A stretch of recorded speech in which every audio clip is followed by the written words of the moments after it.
Tayong bubog.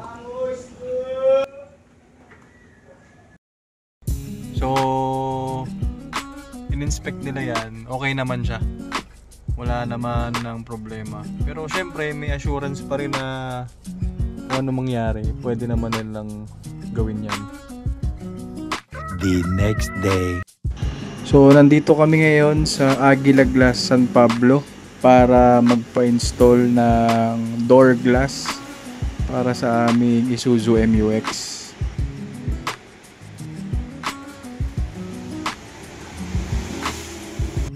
So ito na mga kuys, yung huling sulyap.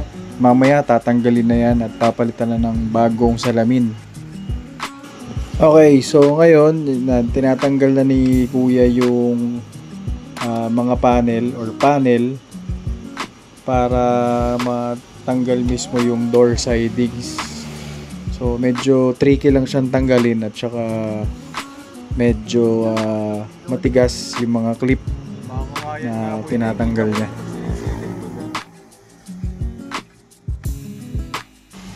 So dito sa video na yan, tinatanggal rin niya yung panel na yan para matanggal niya yung mismong door sidings.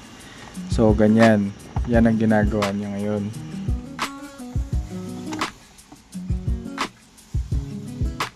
Sumama na. So sa view na ito, medyo nahirapan siyang tanggalin yung clip.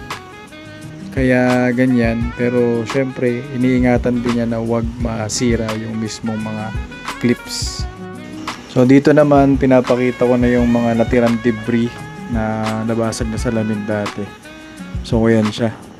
So mamaya i-vacuum na lang yan ni Kuya. So ayan, pagkatapos siya tanggalin yung door siding and yung mismong panel, ayan, sinisipat niya kung paano gagawin yung diskarte.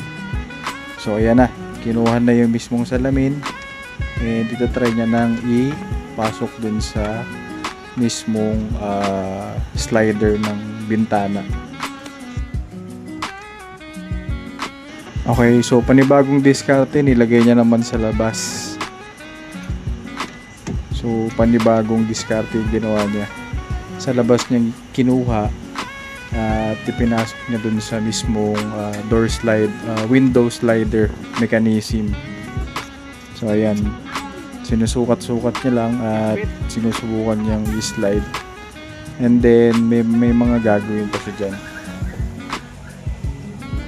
So dito may mga konting adjustment lang siyang ginagawa tulad niyan, tapos i-align niya ulit yung bintana. So yan, kitang kita nyo naman na naikabit na at kitang kita nyo naman ang saya ng aking misis.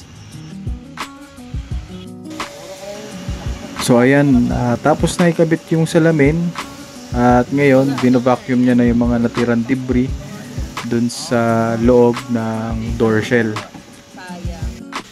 So ito na siya. Yan. Testing ko lang pataas at pababa. Gumagana naman siya ng maayos. Yan. So pagkatapos namin magpakabit sa Aguila, dumiretso naman kami dito kay Lady Tint para naman ipatint yung bago naming salamin. Ayan, so kung mapapansin nyo, andyan pa yung residue ng mga double adhesive tape, no? Okay, so dito naman kinukuha nila yung mismong sukat nung bintana para mailagay na nila dun sa bago naming bintana sa right side. Okay, so dito sa part na to, may nakitang imperfection dun sa mismong glass.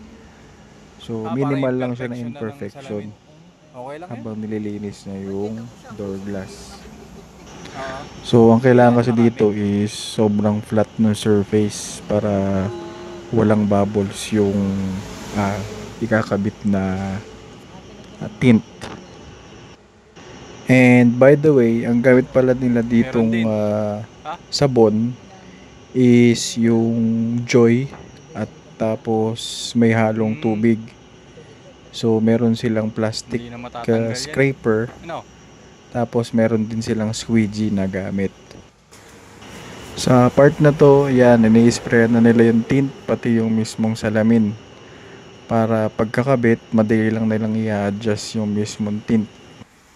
So, if ever na may konting adjustment, so doon na lang nila i-adjust since medyo madulas naman yung tint. Yan, so fast forward ko muna para hindi kayo maboard.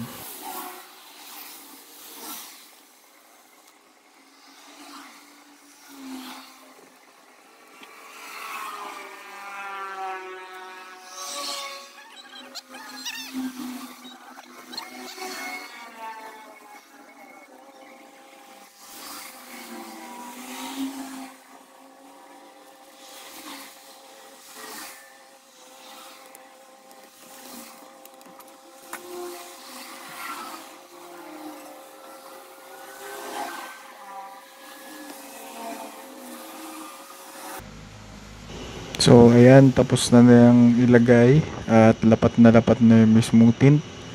So, finishing touches na lang yung ginagawa niya para mas maganda yung lapat pagka natuyo na yung tint.